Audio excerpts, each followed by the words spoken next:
আসসালামু আলাইকুম। আসলে কিছু কথা না বললেই নয়। আসুন আমরা সর্বপ্রথম ভিডিওটা দেখি, তারপর কিছু কথা বলি। হুজুর, আপনাদের কাছ থেকে কখনো এটা আশা করিনি। আপনারা যেগুলো করতেছেন এগুলো মানুষ করে না, ঠিক আছে? মানুষের দা দিয়ে কোপাচ্ছেন, এটা কোনো কথা ভাই? ভিডিওটা দেখলেন তো। এখন আমার কথা হলো, দেশ স্বাধীন হয়েছে, ঠিক আছে, আলহামদুলিল্লাহ, শুক্রিয়া। আর দেশ স্বাধীন হওয়ার পরে এখন দেশে এটা কি হচ্ছে? লুটপাট, মারামারি, এগুলো আসলে ঠিক না। এগুলো কি আসলেই ঠিক?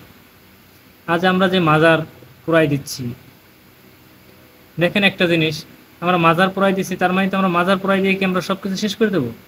ভাই, স্বাধীন দেশ। এখন সবার পছন্দ যে একরকম হবে তা তো কোনো কথা না ভাই। আপনার পছন্দ আমার পছন্দের ভিতরে পার্থক্য থাকতেই পারে। আপনি এর জন্য যে মাজার পোড়াই দিবেন এটা তো ঠিক না। আপনি কি খালি মাজার পোড়াই দিচ্ছেন?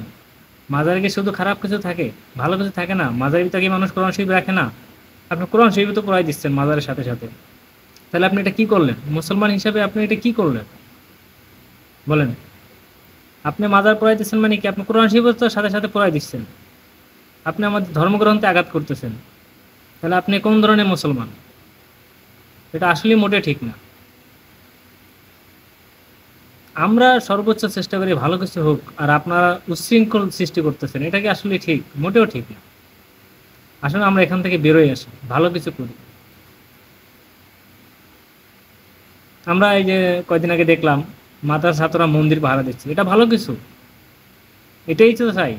আর সেখানে উল্টো যদি আমরা নিজেরা নিজেদের ধর্মগ্রন্থ পড়াই দিই মাজার পড়ানোর নামে, তাহলে এটা কি হচ্ছে ভাই? এটা বিধর্মীদের চাইতেও একটা খারাপ নিকৃষ্ট কাজ হচ্ছে। এগুলো ঠিক না ভাই।